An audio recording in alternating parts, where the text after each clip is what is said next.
talking to him about their feud. My guest is an independent journalist and podcaster. Thank you for coming back to the show, my brother Niko House. How you doing, man? I was attacked this past weekend, so if my voice sounds a little bit weird, I apologize. But yeah, I'm glad to be back. Welcome back. Glad to have you back. Man, I thought you were just putting the smooth and sexy on folks. Nah, man. Nah, it's a smooth and inflamed. Okay. I'm pretty sure my baby passed because I took him to the park, and I think I had an allergic reaction to one. I'm allergic to crabgrass.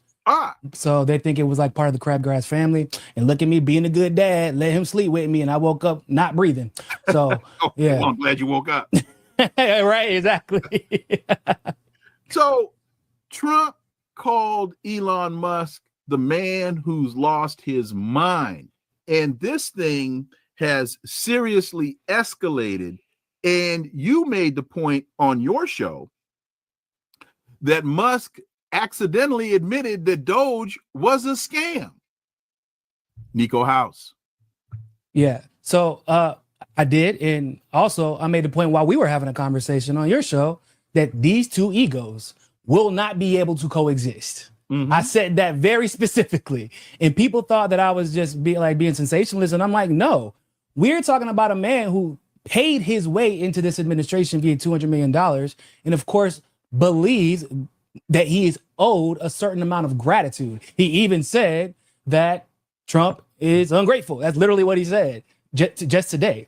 So, and yeah, he did and is admitting, whether directly or indirectly, that Doge was and always has been a scam, and he has been nothing but a mere puppet of the Trump administration and even probably the Republicans overall. Because so a lot of people probably don't know that there is an expiration date for special government employees. And because Elon did not get confirmed by the Senate or Congress, he didn't go through those hearings that everybody else would be subject to. He would be considered a special employee. However, people don't know that it can be extended. And there was a conscious decision by somebody that was made to not extend it. A lot of people were under the impression that it was Elon and Trump's mutual decision for them to part ways so Elon could focus on his business. I knew from the jump, nope, they're kicking him out. I've been reporting for a while that they were going to kick him out. And lo and behold, he is kicked out. And my question to him would be, if this bill was such a big problem, if Doge was really empowered in the way that Elon and Trump have been trying to pretend Doge has been empowered, then why would you leave as the head of that particular department, specifically of efficiency of government, right when the worst bill possible, at least the worst bill possible up to this point, is about to pass? It's because you never really did have any power, and they were never going to let you, quote unquote, make the government more efficient, at least not in any way that would benefit the working class. And I think to some degree, Elon realized that, and he's kind of being served up on a silver platter, because who's going to take the brunt of the bruises when everybody realizes just how bad this bill is? And I want to be clear, we all knew, because you've reported on this, I reported on this. Trump bragged about exactly what this bill does before he got elected. He's always been talking about doing this.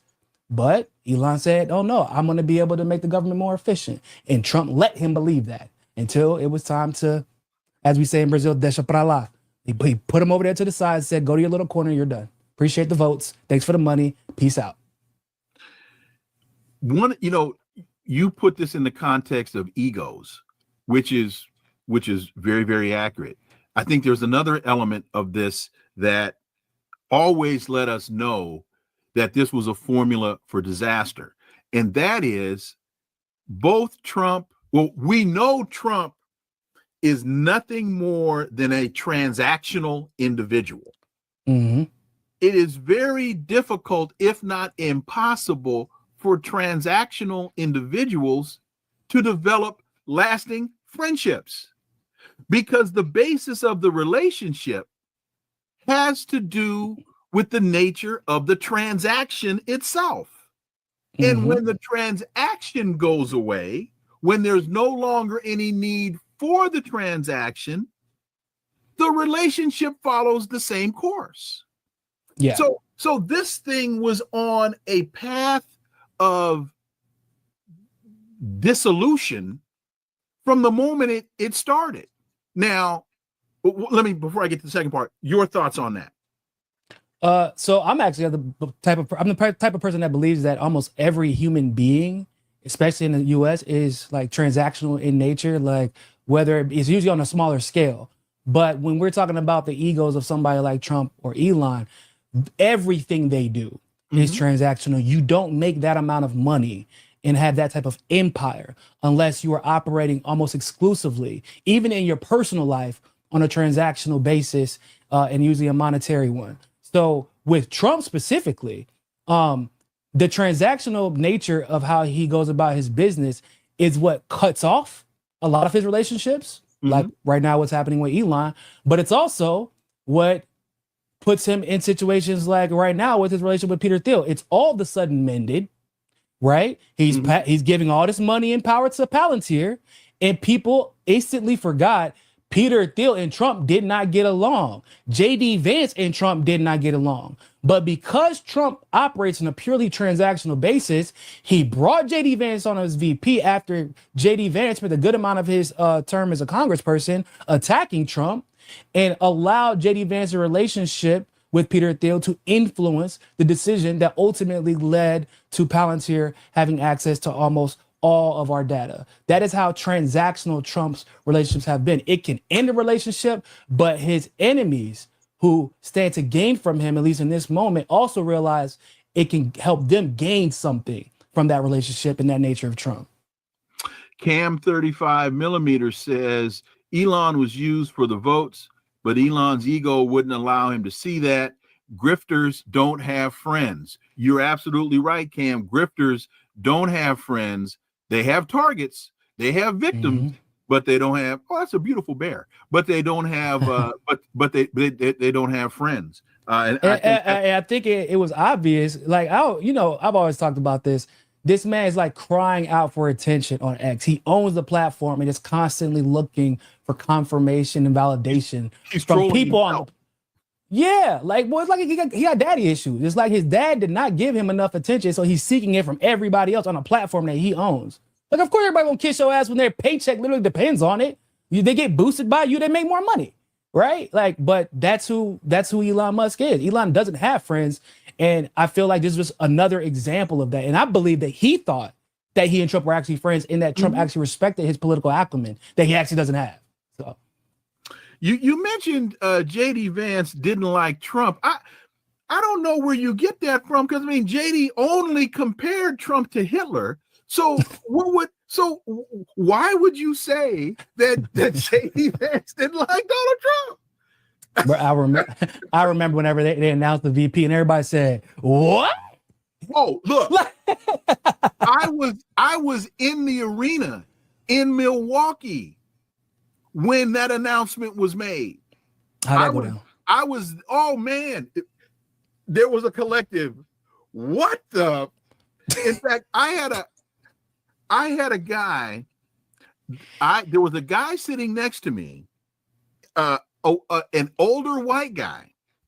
You know, the stereotypical Republican-looking kind of person, and he turned to me and he said, "Excuse me, but can I ask you a question?" I said, "Sure." He said, "What the hell is this?" You're like, I don't know. I'm trying to make sense of it. Maybe you know. but he and I wound up having about a 45-minute conversation about what he thought this really reflected. And we had a great in-depth conversation. Yeah. It's funny that you say that, because what the F? Go ahead.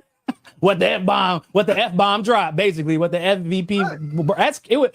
First of all, I would like to say too, it's interesting, like even at Politicon, so when somebody just has a random question because they're trying to understand a decision that the Democrats made, and they find out that I'm not a Democrat, but I'm a leftist, I'll end up having like these hour-long conversations with a Republican, and they're usually actually very productive conversations. Right. I can't actually say the same for Democrats. I can actually say pretty confidently my conversations with Democrats go south almost immediately, and it's because when they ask a question, they're actually not trying to get an answer or be productive. They're just trying to understand why I don't think like them. That's and it. they're seeking, and in many instances, they're seeking validation. Exactly. Like, oh, I can sit on my pedestal, right? Because I'm on the right side of this. No, well, not really. What? How could you possibly say something like that? Right. But like in regards to this situation, it's crazy how I've seen people split down the middle on this issue between Elon and Trump. Mm-hmm. I saw Ian Miles Trump, for example, basically take Elon's side, which was weird. And it said that Trump should be impeached and every Republican that voted for the bill should be impeached, and that JD Vance should be the president, which is wild because I'm thinking to myself, bro, JD Vance is a globalist and Peter Thiel is the globalist. Like, Jesus Christ, he is like the globalist. But now it's like a lot of people were fearful of this very moment where people would flip on Trump and actually get behind JD Vance. And a lot of people feel like that's why the Republican Party got behind JD Vance, because he was like a cooler, more calm and collected version of Donald Trump in a lot of ways. At least that's what they believe. But then you have the other side where people are, I literally saw a tweet from Cat Turd that said, I'm tired of people switching on Trump. They don't care what he did. They don't care what he does. Are you loyal to Trump or not? And I'm like, bro, that sounds kind of like a cult or a mental disorder, or like a healthy mixture of both, or unhealthy mixture rather. Because like, and then that tweet got like 35,000 or 50,000 likes. I'm like, oh man, we're cooked. The United States has a problem, because it's the conversation isn't even about the bill anymore, or the fact that Trump's name allegedly is on this list, which I think a lot of people already knew. But like, you're the president, and Elon is saying we can't know what's the full contents of this list because of you, right? That's not the conversation we're having right now. It's, oh, look at Elon and Trump going blow for blow, which is funny, cool, hilarious. But we're not going to talk about this. Like, Trump and the Republicans are trying to screw the American people. Elon, Trump revealed something we talked about too. Everybody keeps forgetting how much money Elon government efficiency ass is getting from the government, billions, before this bill even got dropped. And Trump revealed that. And no one wants to discuss that quid pro quo nature of transactional, once again, of that relationship. Or the fact that we're sitting right here, Trump, Elon going back and forth, Republicans passing this bill, and Democrats ain't saying a damn thing. Nothing, Wilmer, nothing. They letting it pass, letting it slide. I haven't gotten inkling of inclination from anybody that the Democrats are going to kill this. I haven't really heard any news about this. Like, no, we're never going to let this pass. Like the fight, rah thing we usually get from them in situations and moments like this. I haven't heard anything.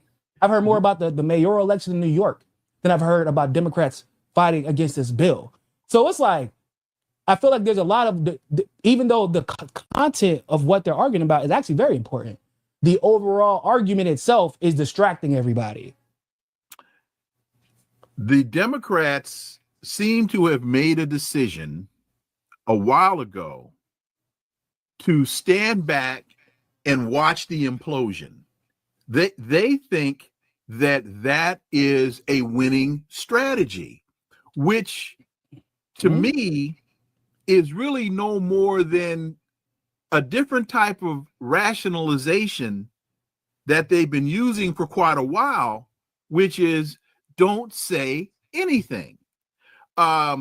Wes Moore, the governor of Maryland, was in South Carolina, I think it was South Carolina, a couple days ago, gave this apparently this very major speech in South Carolina, and didn't say anything, didn't offer anything. He talked about the damage that passing the big, beautiful bill could cause, but did not say, in response to what the Republicans are offering, here's what I think should be done. Here's what the Democratic Party is offering. Did not put anything substantive on the table. And I'm trying to remember who it was that came out and said, the former Clinton advisor that's went to LSU, that's down in Texas, from Louisiana. I can't remember. I know exactly what you're talking about. The strategist, the famous. Okay, Yeah, right. I can't remember his name right now. But He's the one that said we should just sit back and watch them implode. No, you are being given a great opportunity to explain to the American people what is wrong with this approach. And they are offering James Carville. Thank you, Cam. Thank you, Cam 35 millimeter. James Carville has sat back and said, we don't need to say anything. We just need to sit back and no, this is the time for you to step forward and highlight and demonstrate not only how reckless and feckless these people are, but what are you offering that is going to improve the lives of the poor, the middle, and working classes in America. And they can't do it because they ain't got nothing. Yep. I mean, to obviously a far lesser degree, because I don't want to compare genocide to taxes, but like when I'm saying to a lesser degree, it's like the same as how they handle Gaza. This is a slam dunk. They threw you an alley-oop and you are Wilt Chamberlain. Just put the damn ball in the basket. That's all you have to do. Score 100 points. They are 5'8". They're giving you the W. And you're like, but what if we tie instead? Like, what? Like, do you think that'll help us make the playoffs? No, you're going to not make the playoffs. You're literally going to not make the playoffs. But like, have you done the math to make sure? Yes. Mathematically, you're out of the playoffs if you tie and do not win. Just put the ball in the basket. You're right there. Man, I think we're just going to tie. Playoffs seem like too much work. I'm not really trying to play out an extra season. That's basically how it's going right now, because sitting back in a situation like this and allowing this bill to pass without even a complaint. So it's one thing if you're not going to even offer like a counter bill. You're not going to offer other policies, a better tax policy. No, you're not even going to complain about it. Pretend like you give a damn about the working class people. While this man is literally bragging, yeah, we about to get these rich people some money. Yup. And the military industrial complex that we said, even though we're supposedly the anti-war administration, that's what Trump pitched himself as being. We're going to give more money, actually, to the military industrial complex. Now, we have to remember, a large reason why a lot of these Democrats are quiet is because of what? Because they get paid by the same individuals. Mm-hmm. They get paid by the same lobbyists. And so these lobbyists are sitting in the cut. Like, I wish I would say something. I wish I would pick right now to sit on your high horse when we're about to get all this money to the military industrial complex, all this money to Palantir. Because even this Palantir situation is bizarre, right? Because J.D. Vance, a Republican, brought Peter Thiel into the fold to mend his relationship with Trump, which it seemingly was exclusively for this purpose. So it's like, okay, this is this is your chance, guys. You believe it's right to surveil on immigrants because that's what this tech is going to be used for, and it's already being used for that in some individual states. So they're going to expand that. This is your chance, guys. Stand up for the people you're asking to vote for you. Just pretend. Nope, can't even do that. That is too much work, Wilmer. That's why it's like I always say, the Republicans love it. They just like the Republicans know. All we got to do is wait out a Democrat, because the Democrats going to make a bunch of promises and they're going to break them. And people going to vote for Republicans. And we're going to get everything we want. Because Democrats don't fight anything. They literally are the reason Republicans get everything they want. And then the Democrat voters, liberals rather, turn around and blame us. Well, y'all voted for him. Well, no, or y'all didn't vote for us. Well, yeah, but that's your fault, right? No. It is. Because remember, y'all promised all that stuff and then like screwed us. Well, yeah, but Trump is worse. Okay, well, no, that's the point. This is literally happening because of y'all. And that's what they don't realize. This is happening because Democrats are feckless. Because they don't care. Hell, I would argue that some of this is happening because they want it to happen because they're rich.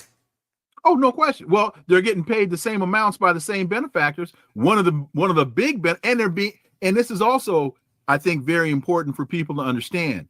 Not only are they being paid by the same lobbying groups, they're being handled. People need to understand, it's not a matter of they're on the first of every month going to their bank account and seeing that the check has been deposited. They are physically being handled. There are handlers assigned to them. And AIPAC does this better than anybody. Massey explained it. Thomas Massey explained it in detail. There are handlers that tap them and say, hey, you know what the script is, right? Let me give you, here's today's script. Let's rehearse it. Please follow this. Do not deviate. Now, to that point, and you mentioned the New York mayor's race, AOC has endorsed Zohran Mamdani, a Muslim, self-defined democratic socialist, to run. Does that say anything to you? And before you answer that question, I've got to thank Willie Hicks, who has become a new member of the Connecting the Dots Club. Willie. And you got it right. Willie Hicks, my brother, thank you so much for becoming a new member. So AOC has now endorsed Zohran Mamdani to as her choice to be the next mayor of New York. What does that say to you?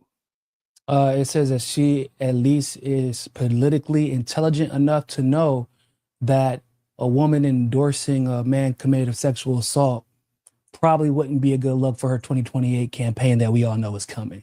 You don't want to have to look back and answer that question. Why did you endorse Andrew Cuomo? And also, she doesn't want to have to answer a question during the primary. Why did you endorse Andrew Cuomo after he started a new party and admitted that it's the only reason he started the new party is so that he has a guaranteed way to be on the general election ballot? Because, yeah, we know that he's a power broker within the party and that other power brokers at this moment, hypocritically so, haven't mentioned a word about that. They haven't mentioned that he's helping the GOP like they've accused other candidates of doing in the past. But they will bring it up if AOC runs for the presidential race in 2028, runs in the primary and says, well, why did you endorse Cuomo? And he's trying to split the ballot, and because of him, a Republican won, and da-da-da-da-da-da. She don't want to deal with that. So it's better to endorse somebody who's Muslim, try to make up for the fact that she's getting killed for everything she said and hasn't said regarding Gaza and the genocide that's happening there. And endorse somebody who has absolutely no chance of disrupting things in the party. I'm just being honest about that. Like, he's not going to win. It's probably, unfortunately, I think it's going to be Cuomo who wins. I mean, he's going to be, he's already leading 30% in the primary. If he doesn't win that primary, it's going to be close if he loses that primary, right? So he's probably going to win if he gets into the general.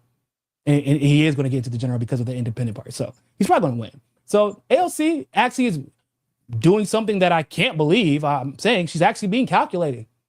I can't believe it, but she's actually being calculated, and it's probably going to pay off for her a little bit in the future. Not like in a grandiose way, but it's not going to hurt her. And I'm glad that you framed it that way, because I see a lot of that same logic and calculus explaining why she's been backing Bernie, and she's been standing next to Bernie on the anti-oligarch tour, and I was trying to figure out, is she becoming the next sheep herder for the Democrats the way Bernie has been the sheep herder for the Democrats? Oh, she absolutely is. Or the bell cow, however you want to call it. Yeah, I mean, the problem with sheep herding is that you actually have to herd the sheep. Right. When y'all get your asses whooped. Yeah, right, exactly. That's the problem. Like, you ain't got no sheep, cuz. And they might do this, if you look at the demographics of those rallies, it's all the Democrat liberals who literally hated them 5, 6, 7, 8 years ago. Right. She is becoming the new sheep herder for the party. I think she sees that opportunity. I think Bernie also needs that young energy for him to keep maintaining this grift of his. And so they're using each other. I know, like, I remember the way Bernie used to treat AOC, and he treated her like a little girl who was wide-eyed and bright-eyed, but actually had no idea what she was doing, and was really kind of a nuisance to some degree, trying to siphon energy from his movement. That's how he treated her, and I'm just being honest, right? Bernie didn't endorse her when she first came out to run. Bernie was not standing next to her all the time. I'm being honest because I was there for the whole thing. So it was only whenever they realized, okay, now we both have the star power that we can mutually benefit from being seen together, from using each other's movements, from fundraising together, that, okay, cool, now we can go on this tour together. But notice who's not on the tour with them. Notice Elon Omar is not on this tour with them. Notice Rashida Tlaib is not on this tour. Corey Bush is not on this tour with them. All the people that kind of made AOC and bolstered Bernie to keep him afloat as he continued to sell us down the river, none of them are with them. Because this is about AOC. And when AOC was asked, is she going to run for president? She says, oh, we can't tell the future, but, we'll see if there's a Democrat that I consider to be progressive enough. And then I'll make my decision, which is she's going to run, right? I feel like everybody named Mama knew that this was coming since her very first interview. It's just that at that point, we had higher hopes for her. But now it's even worse because, like, girl, you can't even win a committee seat like a senior committee seat you can't win within your own party. Your own party don't like you, right? We don't like you anymore. And yeah, she might be raising money. She's set records for raising money. But like, you're just raising money from wealthier people. Like, and she has more individual. Yeah, more people know who you are. But like, nobody is scrutinizing you yet. There is a difference whenever people know. And you've done this for so long. I've done this long enough to know it hits a little bit different whenever people you got to start going against those campaign ads, and people start pulling up those receipts, and it gets a lot easier to pull up receipts now that AI's in the picture. You see, I posted a receipt of what AOC said a couple of days after October 7th when she's talking about Israel's right to defend itself when we all knew what time it was, right? Like everybody keeps talking about that's a 2-year-old video. No, nobody cares. Israel does not have a right to my tax dollars. I don't give a damn. It was an apartheid before October 7th and a genocide. It was just a genocide light. It's a worse genocide and a worse apartheid post October 7th. And you know what? Because it's collective punishment. Exactly. And siege warfare, which is also a war crime. So what did you respond with when you had the loudest microphones of all microphones during the election, during the DNC convention? They are doing everything in their power to stop this genocide. They're working tirelessly night and day. No, they weren't. That's a lie. But you said it because it was going to get you more political favor within the party. And then you let them blackball a Palestinian speaker. Okay, we're not going to forget that. That it's over. Like, people know, and she might be raising money right now, but a lot of those people don't even know what she said or done. They just know what they see on Facebook, the positive things they see on her about her on Facebook or TikTok in the moment, because they might be new to the conversation because of how pissed off they are or were about how the Biden situation was handled, about Trump being allowed to be president, about the Democratic Party in general, and the fact that and so they're gravitating towards the fact that she's willing to at least mildly criticize the party. But eventually, the receipts will come out, and they'll come out at the most inopportune times, because that's usually how this stuff works. A couple of things going back to the New York race. Mamdani is highlighting the number. When you mentioned donations, this came to mind. He's highlighting the number of donations that he's getting compared to the amount of. He's talking about the average donation individual. Is $52.17, something small. That's actually kind of high. I know. I just pulled that number. Okay. It was something. It might have been in the 30s. I honestly don't remember. But he was saying I'm getting small donations from a lot of people instead of getting large donations from a small group of elite. That's the first thing. The other thing that I find interesting, he's doing this, and because I live in Maryland in the DMV, I'm listening to or hearing the campaign ads from Maryland and Virginia, and the Democrats are making this about Trump for example, and so what they're saying is the guy in Maryland that's running for attorney general, he in his ad says, I'm challenging Donald Trump. The brother in Virginia that is running for, I can't remember what he's running for. He was a former football player. His ad says, MAGA has to come through me. I'm protecting you against Donald Trump and MAGA. I have no idea who he's running against. I mean, I don't know the name. I don't know. That's kind of smart, actually. Of his opponent, because they're making it about Trump, not about the individual that is challenging them for the positions they're running for. Your thought? I feel like that's silly. You know why? At this very moment, I would be calling out the Democrats specifically. I'm like, hey man, y'all want somebody that's actually going to work for y'all? Like, if y'all really want to challenge Donald Trump, because if that is your ultimate goal, and the Republicans, maybe I should put somebody in Congress who's actually going to try to win elections by passing. Oh no, these aren't congressional races. These are state races. That's my point. That's even worse. That's my point. These aren't U.S. congressional races. These are state races for state attorney general, state assistant attorney general. I mean, what is he saying? Like they're gonna.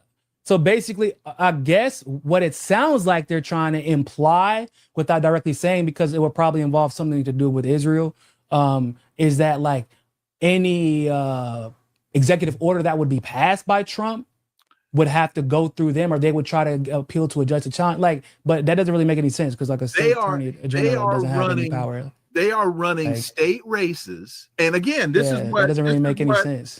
Mamdari is saying in the New York mayor's race is, I'm going to fight Trump as the mayor of New York. How? I mean, I'm genuinely curious. Like, what exactly? That's just how they're framing the argument. That's the first thing I would ask as a voter is like, okay, what do you mean? Because like maybe I'm a voter who doesn't like Trump. I don't like Trump. Okay, so like, what are you going to do differently, or how substantively are you going to challenge him? Because if you're going to say something, I'm going to be different than Eric Adams, who allowed college students to get the shit beat out of them by police. Because and the president allowed it, and his Justice Department allowed it. No, we're not allowing none of that here in my city. Now we're having a different conversation. Thank you. That's not how they're framing it. I'm watching these ads, and I'm saying to myself, there's a link in the argument that you're missing. Tell me who you're running against. Tell me how they're pushing Trump's policies. There you go.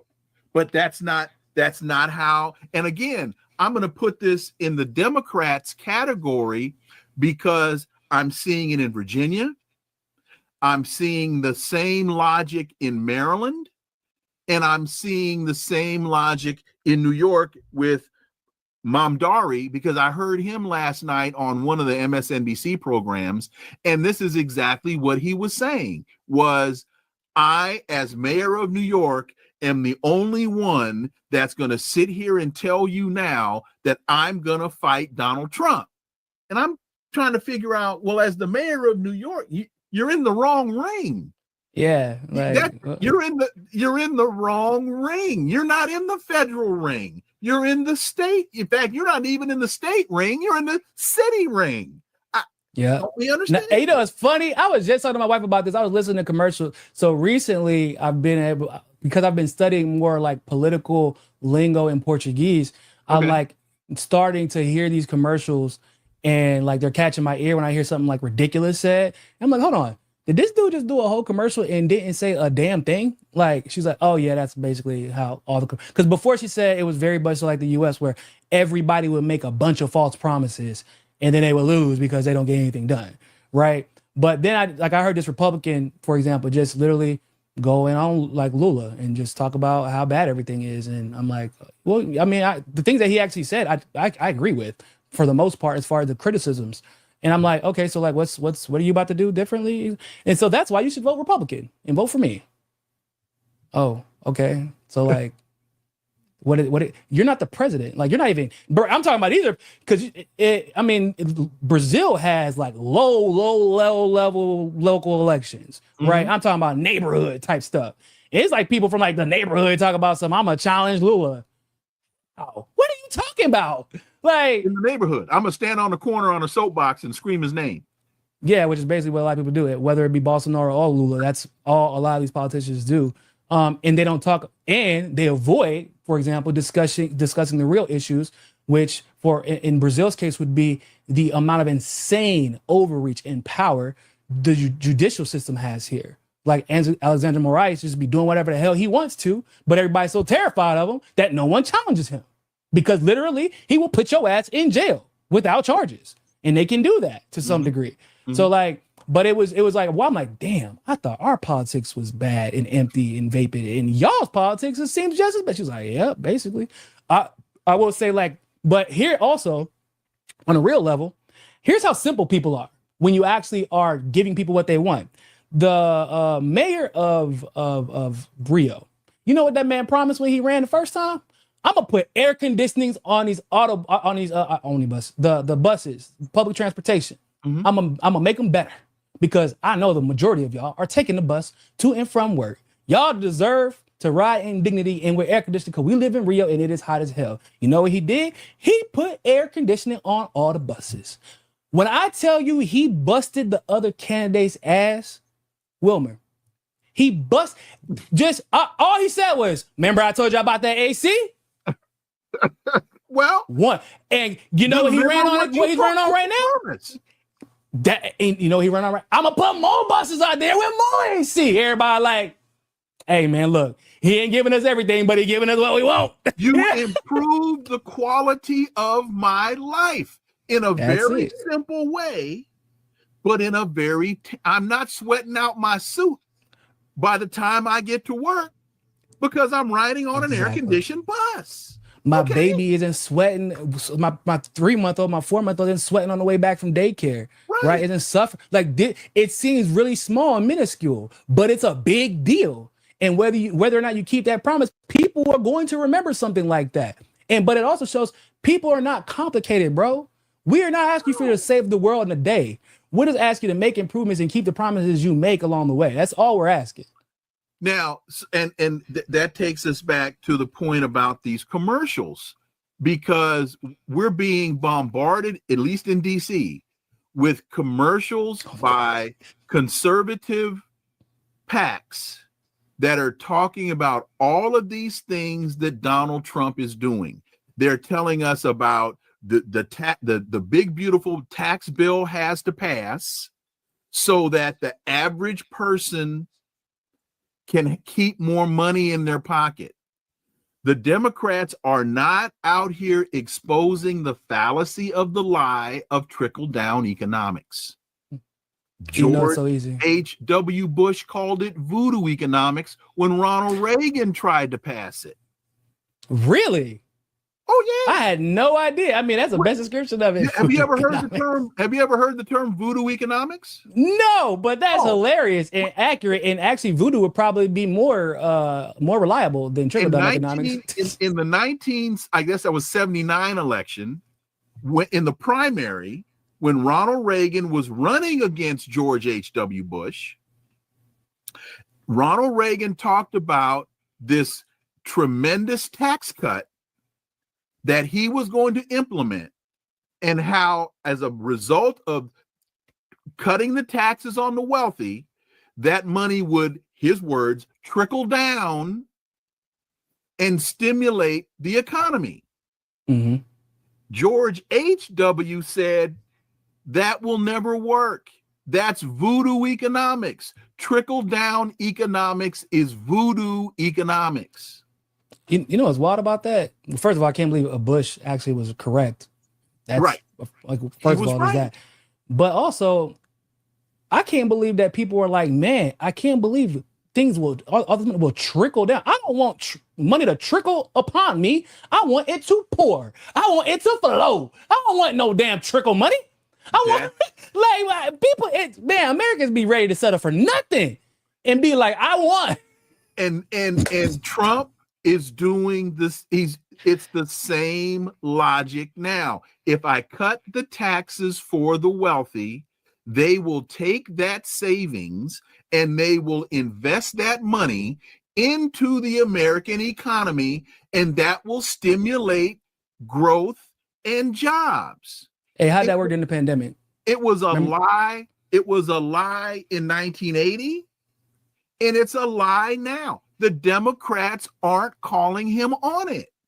Yeah, that's just one example. That's just one example. Like I'm like, how that y'all people forget what happened during the pandemic whenever they gave that big ass tax credit and tax break, right? Because it was supposed to stimulate the economy, and then the stock market shot up. And at that very moment, I mean, I already knew the stock market was fugazi, but like at that moment, I realized just how fugazi the stock market actually was. I'm like, yo, there's nobody working. Who the hell? How is this? Your stock's rising? Where's your predictions coming from? They're buying back their own stock. And then what they buy them back. The stock market crashed. Did those businesses reinvest that money into the employees? No. They waited for the government to give out stimulus. But like, we ain't giving shit. Y'all go talk to them. We keeping this money. We keeping that. Like, okay, so what was all this about? The stimulus and biggest, we're gonna help. Like, no, it was nothing. It doesn't exist. Trickle down economics does not exist. I mean, if it's they trickling on you, but they pissing on you. That's that trickle you're feeling. They pissing on you and laughing at you like they think they taking a shower. Yeah, they think they taking a shower. So let me move to this immigration issue, because he's now imposing this the immigration 12-country travel ban. Yeah, right. The ban, right. And I see this as another self-imposed conflict, similar to the tariff war. The only reason there's a tariff war is because you started it. That's why. Honestly. That's why there's a tariff war, because you started the war. And this immigration ban, for example, they're banning immigrants from Afghanistan, which means the Afghanis that helped the U.S. during the war, they are now not able to come to the country. They actually made an exception for them. Oh, in this travel ban? They because they're trying to make it so that the courts won't overturn it. So they're making very weirdly super specific exceptions like that if they consider them an ally. Okay. Yeah, like or if you claim that you're being religiously persecuted from Iran, you can come. Like, okay, that's kind of like it is from Iran specifically that you can make that claim. Okay. Not all the 12. Yeah, it's basically it's ridiculous. Like, I can just pretend like I'm being religiously persecuted and you still have the same national security threat, right? Like, I also noticed, for just out of curiosity, for people to know as a point of information, for example, they say this is a national security threat. We don't want terrorists coming to the country. They put the Democratic Republic of Congo on the list. They're not on the state-sponsored terrorist watch list. Y'all know that, right? Like, nothing. There's never been like, oh man, there's a bunch of terrorists coming from Congo going across. No, they're not on there. Which is like, we've never had terrorist threats from the Republic of Congo, yet they made the list somehow. Or the fact that China is supposed to be this huge, massive threat to the U.S. Right? They're literally trying to make these claims recently that they're trying to import this ideology and that they're becoming a literal terrorist threat. That's what they're saying, guys. Mm-hmm. And like, yeah, but I mean, we need that money though, so we can't really put them on the list. Okay, what about Syria? Because Syria is in an ongoing terrorist war. It hasn't stopped. It just different complexion, but it's the same situation. They didn't put them on the list. They were on the list, not anymore, right? It's just like, where's the logic at? And why is it that everybody that you got to ban got to be black or brown? There's not a Ukrainian ban. There's not an Estonian ban. Anyway. So even though Ukraine is a literal, like, they sponsor terrorism, like they bragged about the terrorism they sponsor in the Sahel region, guys. Like, this is a fact. But who are they operating on behalf of in doing that? Exactly. NATO, the West, France specifically. So, another question for you. You live in Brazil. Yes, I do. And we know that the largest population of Africans outside of Nigeria live in Brazil. Mm-hmm. Talk about, and you've lived in the United States until you moved to Brazil. So Yep. you understand racism, you understand racial dynamics. Mm-hmm. Born in New York, lived in North Carolina during high school and middle school, and lived in Miami, and before moving to Brazil. So like my understanding of racial dynamics is varied. I have a lot of experience because my experience as a black man actually differed greatly between these four places. So one of the reasons I moved to Brazil was because it felt like the thing that was like the catalyst to me even considering it was when I was walking around, I didn't feel like I was being judged for what kind of black man I was, if that makes sense. Yeah. So like if I walk into a room full of like I graduated from UNC. When I walk into a room, if it's a room primarily full of white people or a mixed crowd, they're trying to figure out what kind of black I am. Everybody is. It's just a natural thing, unfortunately, in the US and especially in elite institutions, in elite circles. But what people don't actually consider is that even if I walk into a room full of black people, Wilmer, they're trying to figure out what kind of black I am. Everybody's trying to figure out what kind of black each individual is, unless you grew up with those people. That's a thing. People don't realize that, and you don't even realize that you might be judging in the same way until you leave that environment. And you're in a country that is principally black, and they're accustomed to just seeing black people all the time, except for in rare locations where it's like mostly exclusively Dutch or exclusively like German descent. Because even the Portuguese are mostly at this point mixed with the African and indigenous population. So when I came here and I'm just walking around my neighborhood, for example, I live in a suburban neighborhood called Taquara in Jacarepaguá. And I'm looking at these groups of high schoolers walk around, and it's mixed groups, black and white-ish. And I'm like, okay, I don't know why I feel like that's strange, but I feel like this is strange because it's not like that white Brazilian, quote unquote, is acting black, or that black Brazilian, quote unquote, is acting white. I don't know what that is really in Brazil. Everybody has their own way, but that's usually based off of where you're from, not your race. So I would go out to the club back in the day before I was put on the leash and put in handcuffs and put behind put in solitary confinement by my wife. And I would go to the club and I would see these groups go out together. And I'm looking at my friend like, yo, do you see how mixed this group is? And he was like, bro, because he's American. He's like, I was just thinking the same thing. It's kind of crazy, right? I'm like, dog, the fact that it's crazy to us probably means that it's an American. It's like because we're American. Because like we're a mixed group, but there's a very specific reason why my group was mixed. It's because of like being we grew up in, we went to high school in Fayetteville, which is in North Carolina, which is right by Fort Bragg, and everybody's mixed. Everybody damn near, because of it's military town, right? So it was the first, that when I came here, racism exists because racism exists everywhere, but it is not the primary driving factor behind most people's relationships. And it's very, very refreshing. It does play into politics, not in the way that you would think. Let me jump in real quick and ask two things. One, can you give me a little more time? Yeah, of course. Great, thank you. And then two, so how does it manifest itself?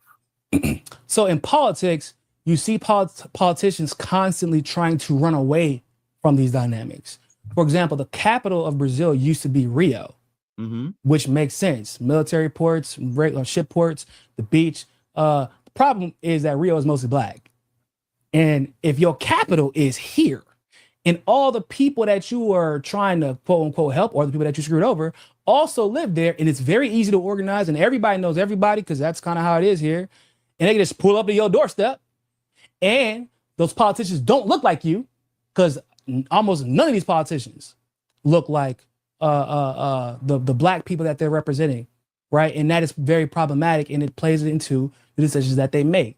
It's obvious. In fact, it's such a big deal as far as the lack of representation in politics that Glenn Greenwald's late husband, when David Miranda, when he won, it was massive because he was the first black federal congressman. And he's from Rio, and he was from a favela. So it was like a huge thing. But so the opportunity to be represented, unfortunately, does tend to be influenced somewhat by racial dynamics, but it isn't because of your race necessarily. It's because of the amount of money it takes to get into those circles and the lack of opportunity that you have. Because, like, I would say, like, a white person from a favela has damn near an equal chance of failing or success as a black person from that same favela, because it's more about who you know. And a lot of these people who end up becoming super successful and end up in the elite of the elites, they're like family from, like I said, Dutch descendants, recent German, like Giselle, for example, Tom Brady's ex-wife.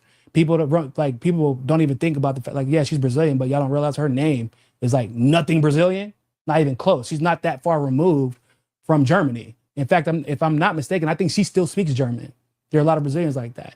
And those people end up being cops. And in Brazil, if you want to be a politician, you have to be a lawyer or a cop. And it's mostly cops. At some point, you are a cop, and the majority of black Brazilians will not do that. They're not going to be, at least they're not going to climb through the ranks of the police force in a way that would be advantageous politically for them. So they would try to call them out, actually. Unfortunately, that happens, and they do get killed for it. I don't want anybody to get confused. It is the same way that happens in the U.S. But being poor is the biggest way to, is the most popular way to be discriminated against in Brazil. Explain the favela. A favela is like the hood, basically. Like a hood, like if you were like living in Compton, but they're in spots all over the place. Mm-hmm. So like even in like my nice neighborhood, across like maybe a block down is a favela. And in terms of the voting dynamic, voter turnout, one of the things you keep hearing in the United States is, every voting cycle, we've got to, the NAACP and all the other we've got to focus on black voter turnout. Is that an issue in Brazil? No, because you have to vote. If you're a Brazilian citizen, you have to vote. And if you don't vote, you actually have to submit officially a reason why. You have to like go out of your way to drive to this location, the Polícia Federal, to tell them why you didn't vote. So like, no, you got to vote. And if you don't do that, you have to pay a tax, and you can get like, it's a problem. Like you have to vote. So you don't have to reach out to the black voters to, at least not to turn out. But the unfortunate reality is some black voters aren't aware enough until recently. Recently, they've become a lot more active and a lot more aware because of social media. Because social media is relatively new in Brazil. Okay. People don't really realize that. Yeah, I'm gonna put it like this. So my wife is from what we would call the country, not country with a C, country with a K, like from that type of country. Like when she said she worked on a farm growing up, I thought she meant her and her family worked at a farm. No, what she literally meant was that they grow their own food, and that's how they ate. They grew their own animals. That's how like, that's what she meant. I was like, oh, like she country. Didn't know that. So she was explaining to me that she'll watch something on TikTok or Instagram, and she won't understand the slang or the way that they pronounce certain words. I'm like, what? It's Portuguese. It's like, oh, no. There are people from this area that won't understand anybody from this area because they had not had any contact with each other. Why would they? In the place that she lived, where it's so country, they would not be traveling to this other place that might be like in maybe it's a beach city, but it's like a indigenous beach city somewhere off in the cut somewhere. The only way that we would meet each other is if we both were visiting Rio, or we were both visiting São Paulo, or both visiting or living in Salvador, Bahia. Because that's where like the tourist areas are and where the businesses and stuff like that. I was like, okay, but she was like, yeah, and we didn't really start getting like my dad didn't get internet until 4 years ago. I was like, oh shit. She's like, yeah, we didn't have cell phone service. She didn't watch TV for the first time until she moved to Rio at 17. So that's like how disconnected everybody was for a very long time. And so now everyone is kind of playing catch up, which is why politicians have stopped making promises, because that channel is called Global Play, where most people get their news from. Like, everybody is getting access to it now, not just on your TV, but on your cell phone. They're seeing clips. People are pulling up receipts, et cetera, et cetera. Actually, Glenn Greenwald is kind of pivotal in the way that Brazilians have become locked in to information, because at a time where journalists were taking advantage of the fact that that Brazilians did not have the ability to connect the same way Americans do via social media, Glenn Greenwald was using the intercept to bring truth to light to everybody who could pay attention, right? So like that's how, like, I make a joke about it, but it's the truth. Like, my barber knows who Glenn Greenwald is.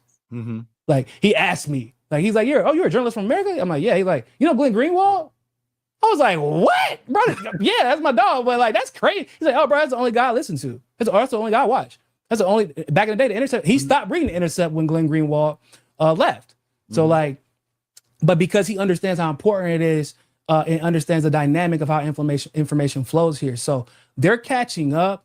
They're starting to pay more attention than they used to in the past. And it's not because they didn't want to in the past. It's because they literally didn't have a way to.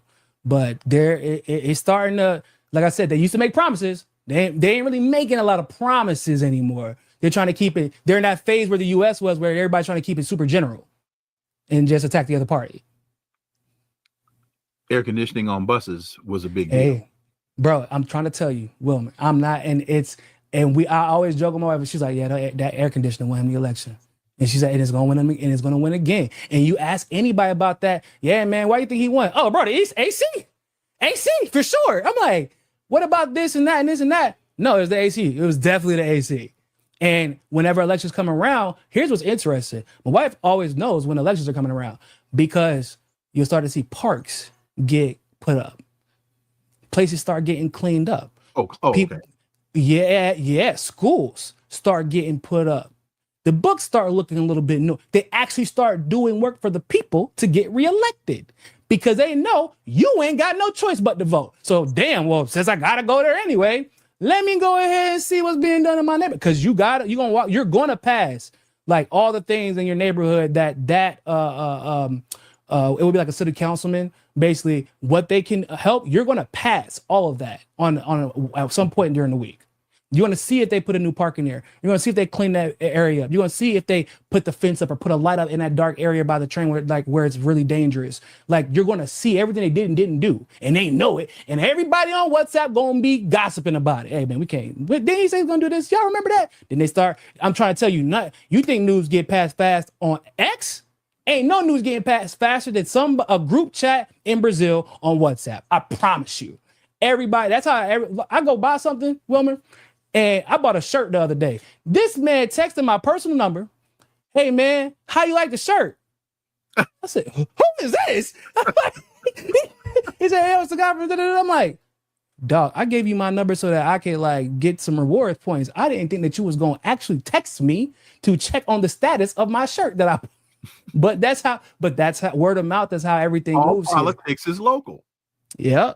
So, but the dynamics, I will say, whenever, in my experience so far living in Brazil, when I have a black family or friend who visits Brazil for the first time, it's like they become addicted to it because I don't know if Brazil has, Brazil's Brazil. I don't know how to explain the energy here. It's wonderful, but they really get addicted to the feeling of not having to be conscious of their blackness all the time, or even having your blackness as an American celebrated, because they're like black people here. They're very, very prideful.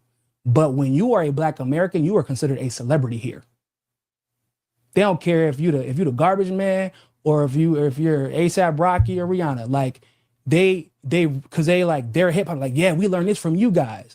Or we got this style of dress from you guys. Or I want to play basketball now because we watched you guys play basketball. And like, that's why Brazil's team is getting so good. Like, I'm watching the Brazilian basketball program develop in front of my eyes. Mm-hmm. Like, because they love basketball so much because of Black Americans. They're watching like the old Michael Jordan. It's like they appreciate it. And like the most famous singer in Brazil is Black, and his name is Seu Jorge. Actually, if you've ever seen the movie City of God, he's in that movie, and he's a producer for the movie too. So, but he's the most popular singer, and he gets the credit. That's the difference. They don't get to steal his style and pretend that he wasn't the one who invented it or the one who popularized the songs, or he gets all of the damn credit, like everything that he deserves. The commercials full of Black people and white Brazilians, but like full of Black people. And I'm like, every time I pass a sign or an ad, and my wife looking at me like, why are you so surprised? I'm like, because that's not how it works in the US. Mm-hmm. We're allowed to promote tennis shoes for Gucci or something like that. Like, you know, something that we can't really afford. We're allowed to promote alcohol, cigarettes, things like that. But not like, we're not being made the face of products that aren't considered to be stereotypically used by Black people. And that's the difference. Like, you don't have to be conscious of being Black. You just be you.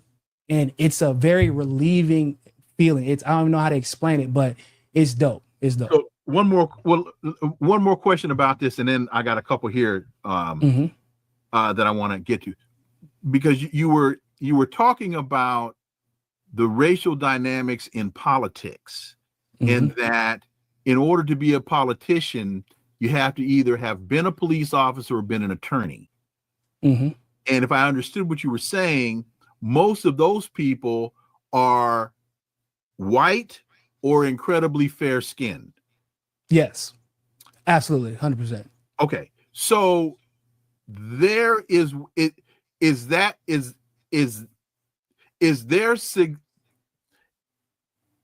phenotype contributing to their success, or could someone my skin color, and I don't know, depending on where you're from, how I would fall on the spectrum, but someone your skin color, someone my skin color, be elected to the Senate in Brazil? So does that make sense? Say I became as fluent in Portuguese, I speak fluently, but like as eloquently fluent in Portuguese politically, and then I could do it.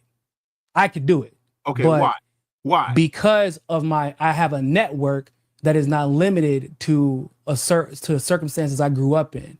Because, you know, your network a lot of times in Brazil is limited to the network that your parents created for you. If your parents didn't have that but you know, when you are white, because of the ones who came here, when you traveled here, you didn't come without a bag under most circumstances. Okay. You have money stacked up. You have family. There's a lot of the Dutch and a lot of the Germans and the Chinese and Koreans even. They have family with money outside the country.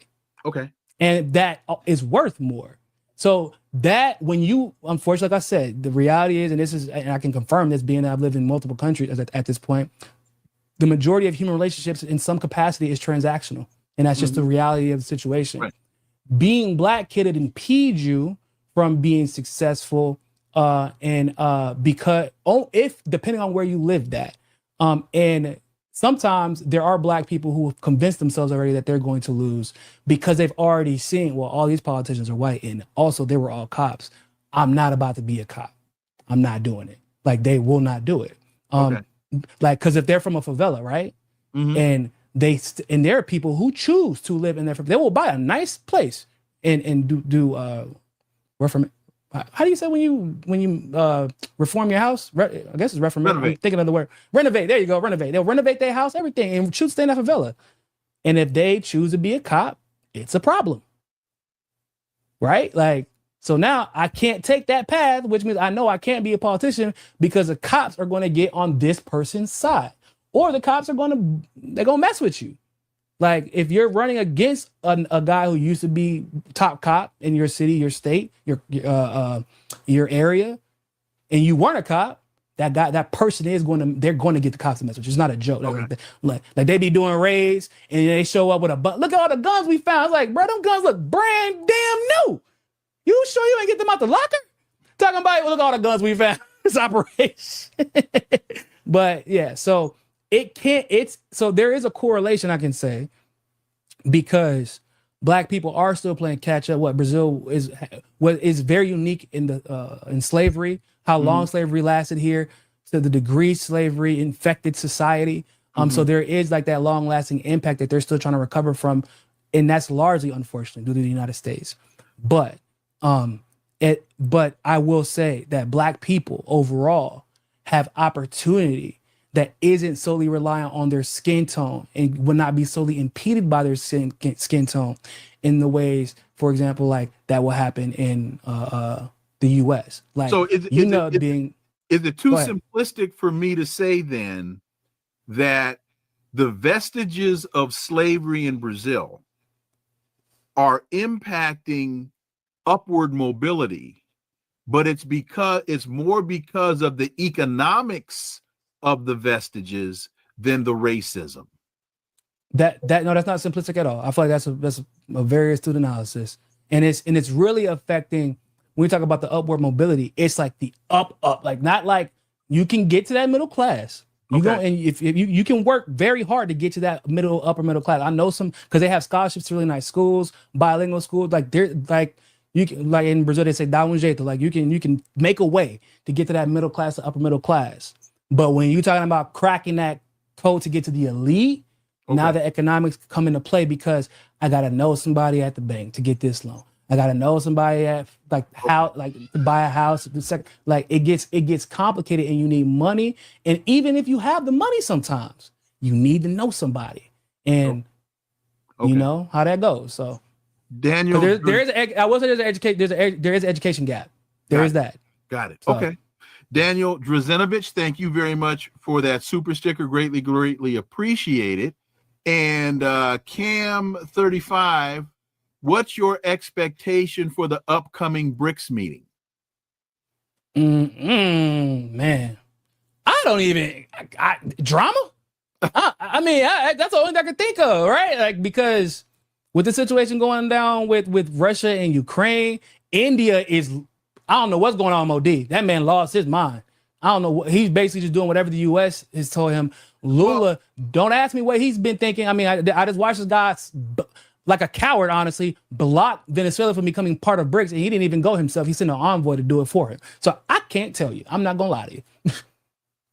Well, you talk about Modi, and are you talking about the attacks on Christians, or are you talking about just Modi across the board? I mean, across the board recently. Attacking Pakistan the way he did, after like blaming Pakistan for a terrorist attack that happened again, like in Pakistan denied it, and India never provided proof, and he's like, yeah, but we're gonna attack y'all anyway, bro. Like, what? Like, what's going on? So it's I feel like there's probably going to be some sit down between Putin and Xi Jinping. They're gonna have a sit down with a lot of countries, and it might be a belt involved. Might be some spankings involved. Like, y'all, because if this coalition that makes up 70%, when they actually are working together, they make up 70% of the world's economy. If it's going to work, we need to work together and stop letting them pick us off one by one. I guess since we were on the subject of Black people, that is how Black people have been picked off in the U.S. They individualize us. They separate us. They tell us we don't need one another. They bribe us, right? And sell our people out at the most convenient moment for them, right? When it matters the most. When we got our first Black president, we got slavery back in Libya, right? Situations like that. Mm-hmm. So I think that's a conversation that's going to be had at BRICS. Is like, yo, do y'all want this or not? Basically, because we look at what's going on, bro. We are after what happened with that Ukraine situation. Like, don't be a fool, guys. This is that Operation Spider Web, which was the only way I can describe it was a terrorist attack. That's the only thing because when you literally using trucks to fly drones across or to carry drones across the border, and you fly those drones from another place to bomb another, like, bro, that's a terror. Like, if that happened in Gaza or happened in Tel Aviv from Gaza, they would call that a terrorist attack. I'm just saying. So it was. Mm-hmm. But it was planned a year in advance. Right. It happened the day before the peace talks that were scheduled to take place.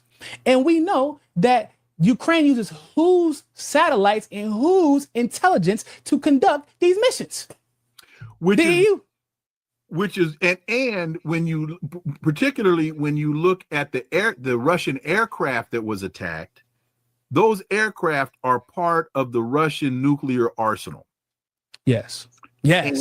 And folks need to go back and remember that Russia modified its nuclear response doctrine to say, if our country is attacked by a non-nuclear entity, but that non-nuclear entity was basically shilling for a nuclear entity, we consider that to be a violation. So they were basically saying to Ukraine, if you act as the proxy for the United States to attack our part of our nuclear triad, we will consider that to be a nuclear attack, and we will respond accordingly. So what all of this hype about the U.S. So the START treaty is what is at play here, or is it the SALT treaty? The SALT treaty is what's at play, is what is being factored into all of this now.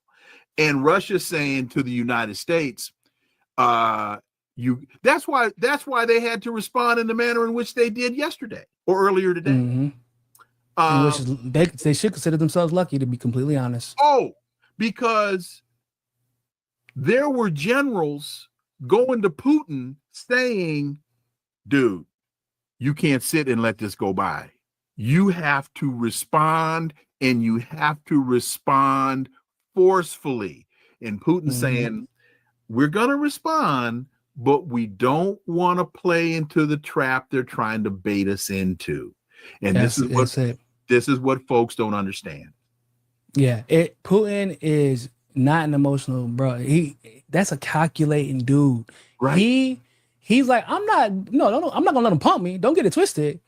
But I can't fall into the. I mean, this is the president of you can tell this is the president that understands what it means for the people of his country to be at war. He hears this. He's not far removed from those stories from people who participated in that war. Those stories he heard. You exactly. You see what I'm saying? Like, once you hear those stories, once you read about and he's a student of the game. Like, this dude, he's a very astute individual. He's a student of history, and he's a military scholar. Like, I mean, and not literally, but like based off of his strategy and the way that he goes about it, he's like, bro, they want to give an excuse to hurt my people. Mm-hmm. I'm not going to give it to them. I'm gonna show strength. I'm gonna continue to project strength, and I'm gonna remind them what time it is. But he will not, and I get it. I respect him for it. He's like, when it happens, and unfortunately, there is all because of what you just said, like, because that they basically could have sparked off the nuclear war right then and there. It's like that was their intention. That's what it seems like, because Starmer turned around the next day. Hey man, yeah, we just gave like $15 billion more to our military budget. Why? Oh, to prep for war for Russia. Damn, that's really weird how quick y'all passed that, considering this just happened fucking yesterday. Like, and you prepping for this war like you already knew it was going to happen. Interesting that, huh? Like, that specific thing was going to happen? Exactly, because you knew they're like, ooh, this is going to be it. That we're going to purposely help them violate their treaty to spark off a nuclear war, spark off World War III, or spark off a full-scale invasion of another Western European nation. They want it. Like, you got to remember, Western Europe, they don't give a damn if a bunch of innocent people get caught in the crossfire of this war. They already proved that. Like England, people got to remember, who helped rebuild Hitler's navy? That was Great Britain, which is crazy considering the Royal Navy is now nothing, right? Like, and they were like they helped rebuild. They knew that what the outcome was going to be, and they still put the lives of British people at risk anyway. They don't care. Putin does, and he's like, if the people of my country are going to suffer, it will not be because I pulled the trigger first. And I respect it, because we need more leaders like that, who project strength, but also are still thinking within the best interest of that family who's just trying to go on about their day-to-day lives in peace. Xi Jinping is operating that same way relative to Taiwan. And folks, if you go back to the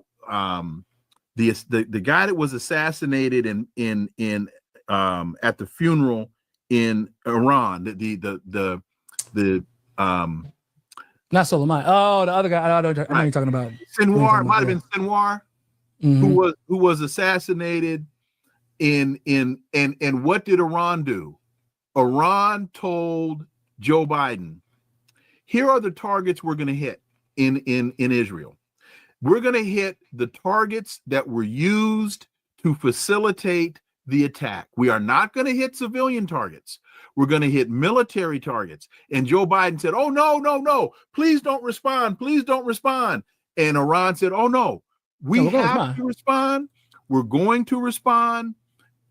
But here are the targets we're going to hit, and they're all going to be military. And Joe Biden said, well, okay, if that's what you're going to do. And then Iran said, and then I'll let you go on this. Iran said, once we do this, we will consider the matter closed. But if you respond to us, you're going to leave us. No, folks don't understand whether it's Khomeini in Iran, whether it's Xi Jinping in China.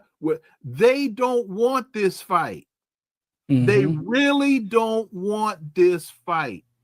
But the West won't leave them alone. Yep. And you know what also they don't understand? As a person, I would just say back in the day, I didn't look for fights. But, you know, being from Fayetteville, sometimes you got to get down with the get down. And the circumstances is what it is, so it was what it was. I didn't like to start fights. Now, I've been in plenty of them. But you know why I didn't like to start fights? Because at the end of the day, everybody gonna be looking at me crazy when you left bloody on the ground. I don't need to flex my muscles at you because I already know the outcome. Russia doesn't need to flex. Iran doesn't need to flex. China definitely doesn't need to flex. They don't need to flex and do these little, like, basically throw hissy fits like Israel does, right? Like Ukraine does, like these terrorist organizations do on behalf of NATO. Because we know what we're capable of, but we unfortunately, but somebody's going to get hurt. That's like, and I don't want it. I'm trying to tell you, we don't have to do this. We can just talk. They also know the impact that war has on their economies. Exactly, and who knows? It could benefit in Iran. Their economies are doing well. Exactly. So you don't. It's unpredictable on their economies. Yeah. Well, it could go either way. It could be a dread, or it could build. But they don't want to take that chance. Like, you don't want your economy to be reliant on the war, right? Because then that creates other problems that you as a politician have to deal with. Now they know that they're not crazy at you. Exactly. So it's like they don't want but don't confuse I don't want to with I can't. People be confusing that. I'm like, Iran is with the shits, y'all. Y'all forgot the only time that like in my lifetime that I can remember where we were like, hey man, so like we don't like Iran, but hey. Saddam, please, can you take care of that for us, please? Because we don't really know what Guess what happened? Hey, y'all gonna deal with that problem. I don't even know why y'all sent me over there. This ain't had nothing to do with me. and they never tried to invade Iran again. Nope. Because something happened in that moment where they realized we actually are not prepared to fight them. We thought we were, and we're not. Nothing has changed. The only thing that has happened since then from now is that Iran has gotten better, more powerful, and more efficient. And they know their intention, and they know the U.S. intention. Like, there's nothing's changed except for that we stand a greater chance of losing that war, and everything stands a greater chance of escalating. That's the only thing that's changed. We will still lose. It'll just be with more casualties, and nobody wants that except for the West. Nobody wants it, or at least they don't care. They don't care about it. The West doesn't care about it. That's the problem. Like, the other side doesn't want it, and they're actively trying to prevent it. And it seems like the West is dead set on like, we don't care how many people gotta die. We don't care if it's our own people that gotta die. We will literally bomb a random area with a bunch of privates in Yemen or Syria, and use that as an excuse to bomb y'all. We don't care.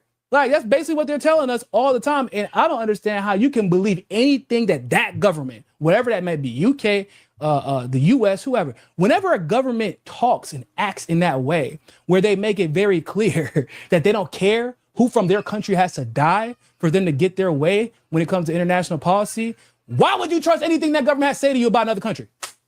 And they don't even care about you.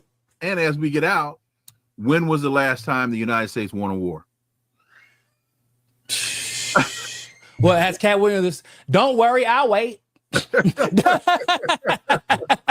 Niko House, man, thank you. Greatly appreciate it as always, and look forward to having you back. Always, man. Appreciate you. Had a good time. Thanks, bro. Hey, folks, thank you for watching. Thank you for listening, connecting the dots. Really need you all to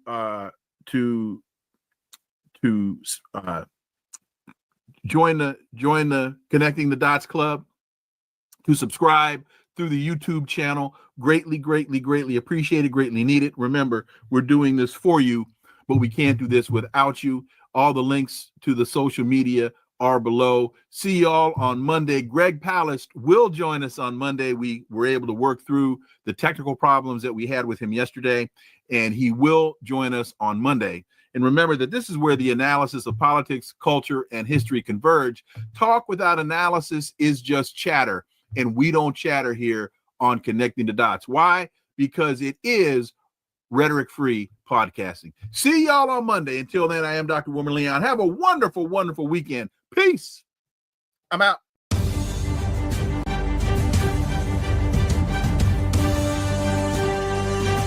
Connecting the Dots with Dr. Wilmer Leon, where the analysis of politics, culture, and history converge.